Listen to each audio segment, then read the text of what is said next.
Câmara dos Deputados rejeitou nesta terça-feira os 7 destaques ao texto base do projeto de lei chamado de Ficha Limpa, que impede o registro de candidaturas de políticos com condenação por crimes graves. A inelegibilidade será de 8 anos após o cumprimento da pena. No total, eram 12 destaques. 3 foram votadas e descartadas na semana passada e 2 foram retiradas. O texto impede que políticos com condenação na justiça por decisão de um colegiado disputem eleições. Permite, no entanto, que o político condenado possa recorrer para tentar suspender a inelegibilidade e participar da eleição. O projeto de iniciativa popular recebeu 1.600.000 assinaturas e foi apresentado ao Congresso em setembro do ano passado. Acompanhe mais notícias políticas com João Carlos.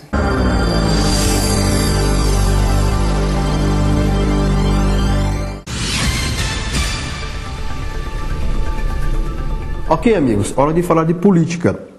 Os 5 pré-candidatos do governo de São Paulo, Geraldo Alckmin, do PSDB, Aloysio Mercadante, do PT, Paulo Scaff, do PSB, Celso Russomano, do PP e Fábio Feldman, do PV, se comprometeram em transformar a região do Vale do Paraíba em região metropolitana, caso sejam eleitos no próximo dia 3 de outubro.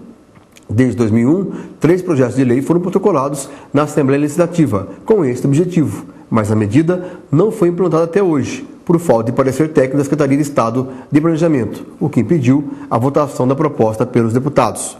Como o governador de São Paulo, Alberto Goldman, do PSDB, tem sustentado que só pretende definir a questão no final do ano, após estudos técnicos, existe risco de não haver tempo hábil para aprovação do projeto e sanção da lei ainda na atual gestão. Caso isto ocorra, a definição ficará a cargo do próximo ocupante do Palácio dos Bandeirantes. Já em Brasília, o presidente da Câmara, Michel Temer, do PMDB, disse que não há condições de a Câmara entrar em recesso a partir de 10 de junho, mais de um mês antes do prazo regimental. Isso por causa da Copa do Mundo. O líder do governo na casa, Cândido Vacarezza, do PT, defendeu o recesso a partir do início dos Jogos, argumentando que a Câmara e Senado ficarão esvaziados no período. O presidente do Senado, Zé Sarney, foi mais comedido.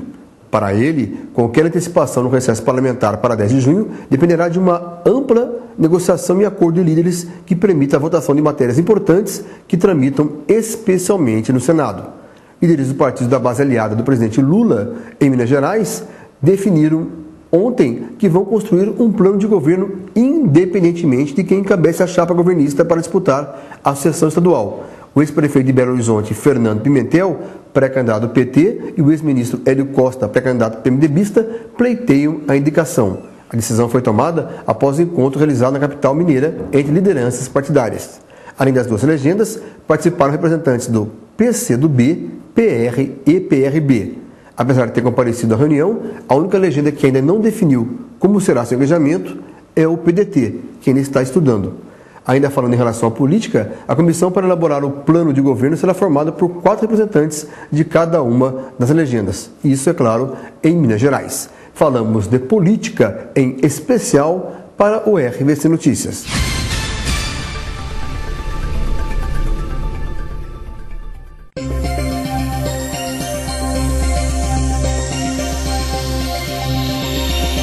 Uma sucessão de erros de redação em uma das emendas à MP 475, que reajusta as aposentadorias do INSS acima do salário mínimo, teria atrasado o envio das propostas ao Senado. O aumento de 7,72%, aprovado pelos deputados na semana passada, não constava no texto da emenda 26, que determinava reajuste de apenas 7% a quem recebe mais do que o piso nacional a partir de 1º de janeiro deste ano. No começo da noite, o presidente da Câmara, deputado Michel Temer, informou que encaminharia a medida provisória com as correções ao Senado. E a construção civil deve gerar saldo de 180 mil empregos formais no país neste ano, de acordo com a estimativa do DIEESE, que é o Departamento Intersindical de Estatística e Estudos Socioeconômicos. O número é pouco maior que os 177.185 novos empregos criados durante o ano passado. Os empregos formais correspondem a apenas 28% da força de trabalho do setor, segundo o estudo da entidade feito a partir dos números do CAGED, que é o Cadastro Geral de Empregados e Desempregados do Ministério do Trabalho.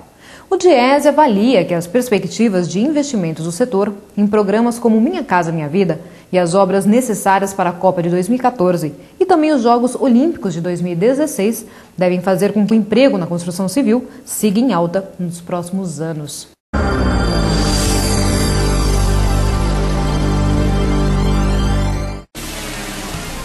A Bovespa apresenta variação negativa de 1,57%.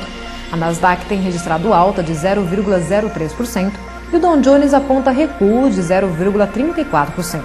O dólar comercial apresentou redução de 0,11%, cotado a R$ 1,779 para a compra e R$ 1,781 para a venda, e o euro apresentou elevação de 0,23%, atingindo R$ 2,255 para a compra e R$ 2,257 para a venda.